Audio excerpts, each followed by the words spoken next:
उद्धव खेमे के पक्ष में एक और बड़ा कदम जो इस वक्त जानकारी आ रही है, डिप्टी स्पीकर ने बागी विधायकों को नोटिस भेज दिया है। 16 बागी विधायकों को नोटिस भेजा गया है। बागियों से सोमवार शाम 5 बजे तक जवाब मांगा है डिप्टी स्पीकर ने। शिवसेना ने विधायकों को अयोग्य करार देने की मांग की है। डिप्टी स्पीकर से इसकी शिकायत की थी। हालांकि बागियों ने या कहें शिंदे कैंप ने डिप्टी स्पीकर पर ही सवाल उठा दिए। इधर गुवाहाटी में शिंदे खेमे में हलचल तेज हो गई है। डिप्टी स्पीकर के खिलाफ कोर्ट जाने पर विचार कर रहा है शिंदे कैंप। डिप्टी स्पीकर के नोटिस पर भी फैसला हो सकता है। सीधे गुवाहाटी चलते हैं, हमारे साथ आशीष जुड़े हुए हैं। आशीष, तो ये तो बताइएगा ही कि डिप्टी स्पीकर के खिलाफ कोर्ट जाने को लेकर क्या वहां विचार हो रहा है। लेकिन बाला साहेब जो कि शिवसेना का सबसे बड़ा चेहरा, उनसे बड़ा कोई ब्रांड नहीं है शिवसेना की पॉलिटिक्स में, वो नाम उद्धव ठाकरे कह रहे हैं कि अगर एकनाथ शिंदे में हिम्मत है तो अपने पिता का नाम इस्तेमाल करें, मेरे पिता का नाम क्यों इस्तेमाल कर रहे हैं। यानी एक सीधे सीधे शिंदे को कटघरे में खड़ा करते हुए कि वो राजनीति भी मेरे पिता के नाम पर कर रहे हैं, और शिवसेना, असली शिवसेना तो वो है जो बाल ठाकरे ने खड़ी की थी, जो मेरे साथ है।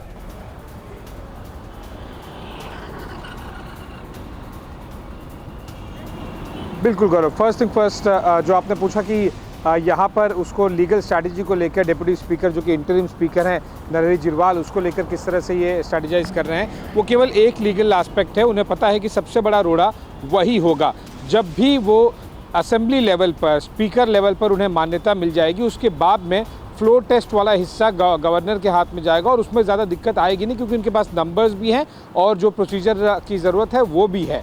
और इसीलिए उन्हें पता है कि अगला जो कदम होगा वही सबसे ज़्यादा पेचीदा होगा कानूनी तौर पर। एक मिनट आता हूं, मयूरेश हमारे साथ ठाणे से, वो कुछ कहना चाह रहे हैं, उनके पास कुछ जानकारी है। बताइए मयूरेश, क्या बता रहे हैं आप?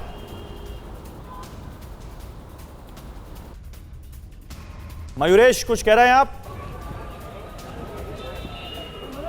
जी बिल्कुल, हमारे पास एक्सक्लूसिव जो है वो नोटिस की कॉपी आई है, जो नोटिस जारी की गई है डिप्टी स्पीकर के यहाँ से, और मैं दिखाना चाहूँगा, ये वो नोटिस है। अगर मेरे कैमरा पर्सन दिखा पाए आपको, देखिए ये नोटिस की कॉपी है जो हमारे पास लगी है, जिसमें सीधे तौर पे कहा गया है कि आप जो है वो तानाजी सावंत को नोटिस किया। ऐसे 16 एमएलए है जिनको नोटिस दी गई है। इसकी एक्सक्लूसिव कॉपी जो है वो TV9 भारतवर्ष के हाथ में, जिसमें कहा गया है कि आपके खिलाफ डिस्क्वालिफिकेशन पिटीशन मूव की गई है और ये डिस्क्वालिफिकेशन पिटीशन की जवाब आपको देना है। और फिर से दिखाइए वो आपके फोन पर जो नोटिस की कॉपी है, एक बार फिर से दिखाइए।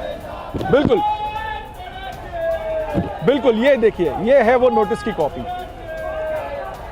ठीक है, देखिए वो नोटिस सही तरह में अभी हम अपने दर्शकों को दिखाएंगे भी। और बताइए भी पढ़ के मयूरेश, क्या कहा गया है उसमें, क्या आधार मांगा गया है इन बागी विधायकों से, क्या पूछा गया है डिप्टी स्पीकर की तरफ से?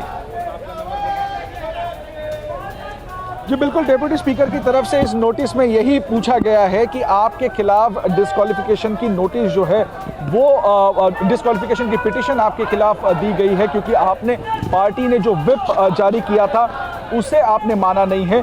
तो 27 जून शाम 5:30 बजे तक डिप्टी स्पीकर के सामने आप खुद आइए या फिर आप। लेकिन मयूरेश, ये मामला तो बड़ा टेक्निकल हो जाता है, क्योंकि व्हिप तो चेंज कर दिया था एकनाथ शिंदे ने, और विधानसभा में पार्टी के नेता तो वही थे जिनको अभी हटा दिया शिवसेना ने। तो ये मामला तो अब लगता है सीधे सीधे यही कोर्ट जाएगा अब तो ये, क्योंकि जो बिल्कुल ये पेचीदा मामला इसलिए है क्योंकि उसके पहले ही अगर आपको याद है तो उद्धव ठाकरे ने एक लेटर भेजा था जिसमें उन्होंने कहा था कि पार्टी के चीफ व्हिप जो है वो सुनील प्रभु है और लेजिस्लेटिव पार्टी लीडर जो है वो अब अजय चौधरी है, जिसको मैं माना था। आपको अगर याद है तो अभिषेक ने इंटरव्यू किया था नरहरि झिरवाल का, जिसमें उन्होंने एक सवाल पूछा था। तब उन्होंने कहा था कि मैंने उद्धव ठाकरे की जो ठीक है मयूरेश, तो जो नोटिस जारी किया गया है और उसमें 27 तारीख तक का वक्त दिया गया है, या फिर आए या फिर जवाब दिया जाए, इस पर देखना होगा कि गुवाहाटी में जो एकनाथ शिंदे खेमा है वो क्या करता नजर आता है।